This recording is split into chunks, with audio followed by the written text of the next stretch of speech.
First Sunday of Lent, Lectionary Bible reading from Genesis chapter 2 verses 15 through 17, chapter 3 verses 1 to 7, Psalm 32, Romans 5 verses 12 through 19, Matthew chapter 4 first 11 verses. Genesis chapter 2 verses 15 through 17 and chapter 3 first 7 verses. The Lord God took the man and put him in the garden of Eden to till it and keep it. And the Lord God commanded the man, "You may freely eat of every tree of the garden, but the tree of the knowledge of good and evil you shall not eat. For in the day that you eat of it you shall die." Now the serpent was more crafty than any other wild animal that the Lord God has made. He said to the woman, "Did God say you shall not eat from any tree in the garden?" The woman said to the serpent, "We may eat of the fruit of the trees in the garden, but God said, 'You shall not eat of the fruit of the tree that is in the middle of the garden, nor shall you touch it, or you shall die.'" But the serpent said to the woman, "You will not die, for God knows that when you eat of it, your eyes will be opened, and you will be like God, knowing good and evil." So when the woman saw that the tree was good for food, and that it was a delight to the eyes, and that the tree was to be desired to make one wise, she took of its fruit and ate. And she also gave some to her husband, who was with her, and he ate.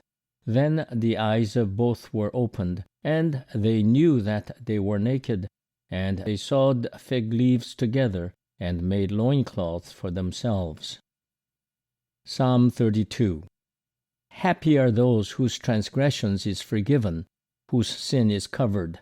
Happy are those to whom the Lord imputes no iniquity, and in whose spirit there is no deceit.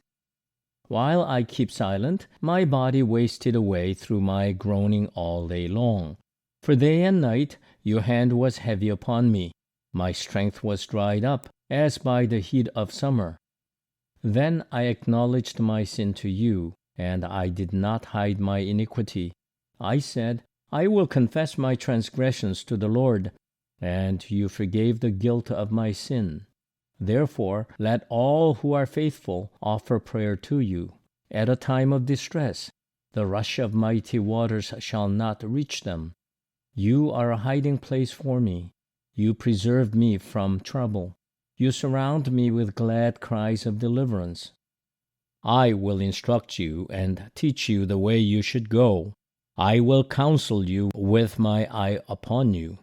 Do not be like a horse or a mule, without understanding, whose temper must be curbed with bit and bridle, else it will not stay near you. Many are the torments of the wicked, but steadfast love surrounds those who trust in the Lord. Be glad in the Lord and rejoice, O righteous, and shout for joy, all you upright in heart.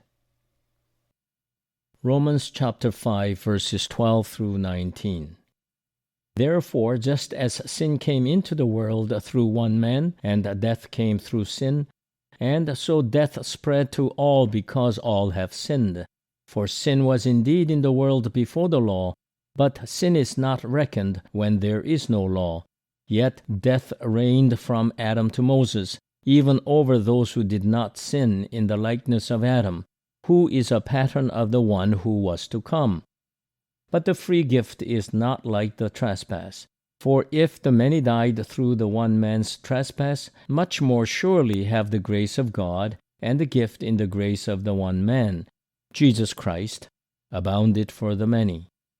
And the gift is not like the effect of the one man's sin. For the judgment following one trespass brought condemnation, but the gift following many trespasses bring justification.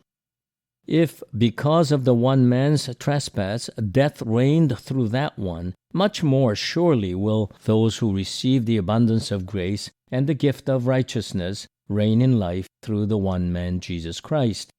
Therefore, just as one man's trespass led to condemnation for all, so one man's act of righteousness leads to justification and life for all. For just as through the one man's disobedience the many were made sinners, so through the one man's obedience the many will be made righteous. Matthew chapter 4, first 11 verses. Then Jesus was led up by the Spirit into the wilderness to be tested by the devil.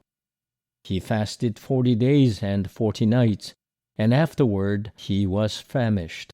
The tempter came and said to him, "If you are the Son of God, command these stones to become loaves of bread."